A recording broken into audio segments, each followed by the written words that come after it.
Saturday morning, and the kids are playing Minecraft or watching Kiddies YouTube. I need to get a haircut because all the greys are showing. I've been a bit geeky before we go and have breakfast. Created an Andy Talks video marketing project in Basecamp. I've created a Google Doc, a link to it in here. So I've listed all my videos, the video description, the URL, the time. Well, I haven't put all the details. I've got the date that the transcription's created, captions uploaded to YouTube, subtitles added into the video, whether I've paid somebody, blog post created, posted to Twitter, posted to Facebook, posted to LinkedIn, etc. I'll make it up as I go along. All this my Andy Talks video marketing checklist, and this is me getting organised.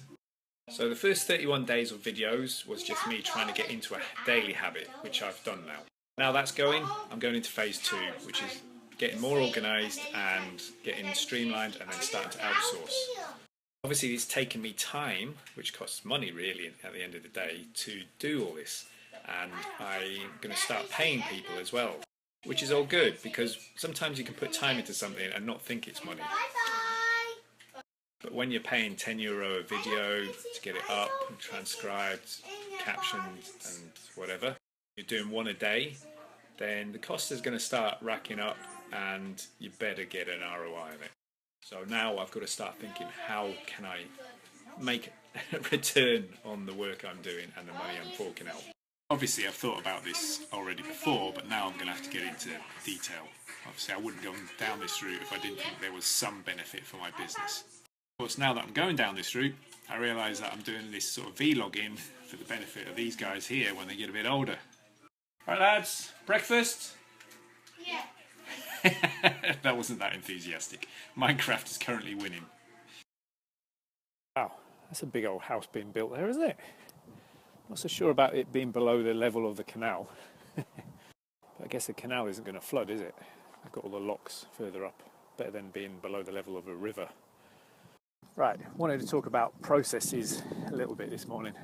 Back in the day when I was an IT contractor, a database administrator, I was a production DBA. It meant I looked after live systems. I'd be brought in to keep systems running, and often there'd be fires that I'd have to fight. A system might fall over, or space would fill up, or something would go wrong. My first few weeks, maybe even months, I spent doing a lot of firefighting. When you spend all your time firefighting, it's very hard to get ahead. I've noticed some fires kept coming up in the same place. So once I'd worked out how to solve it or put that fire out, next time that fire started, I'd be able to put it out quicker because I knew I'd already done it. I'd done it a couple of times, maybe 3 times. I'd start writing my notes up on how to put this particular fire out. Actually, backtracking a little bit, because I'm managing production systems, live systems, even before a process starts forming and I start documenting it, I would be logging all the changes that I'd be making. A hardbound book that I was using every day. I'd start the day, putting the date and time, and if a particular problem popped up, I'd make a note of the time in the left-hand margin, what the problem was and who gave it to me. And I'd start work on what was called an incident. Maybe that client would have an incident management system, where, like a call handling system, where an incident was raised and assigned to people. If not, I'd create a little spreadsheet or something and make a note of a date and time, what was being done, why it was being done, who was doing it. All the W's. What, why, who, when, maybe where. I actually call this the 4 T's. The first step is to ensure that there's visibility of what's been done and why and who by, etc. The next step is to log in detail all the actions taken and the results, all the steps. We call this T the traceability. So someone can go through the details and work out how you did it. If you have a detailed log like that, which gives traceability, you often have repeatability. Somebody else can go through and follow the steps you took to get the same results. And the final T would be accountability. If you knew who did what and when and the results and all the steps could see what they did, then you have accountability. The 4 T's. First T is visibility. What's been done, why, by who and when. Second T is traceability of how it was done. Do that well enough, then you have repeatability. And then finally you've got accountability of, you know, if you want to go on witch hunts or whatever. So my job was actually to put out the fires, start documenting so that other people could then do it, do root cause analysis to find the underlying problem that was causing these incidents, which means going from MacGyver hat to Sherlock Holmes hat, finally handing over to the help desk or automating them, because that was part of my skill set. And I used to train other people in process improvement as well.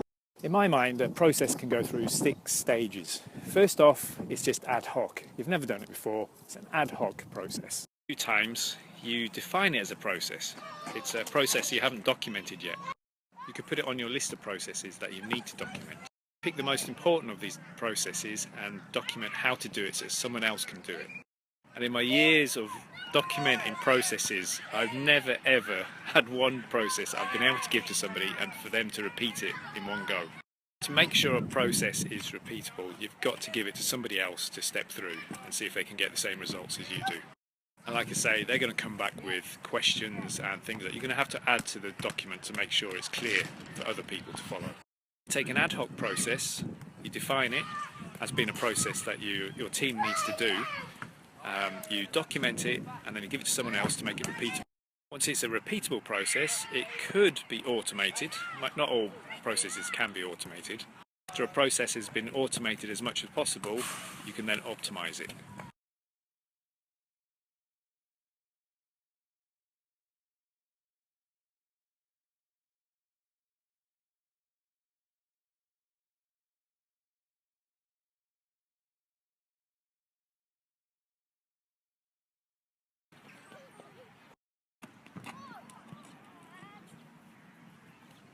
What's up, buddy?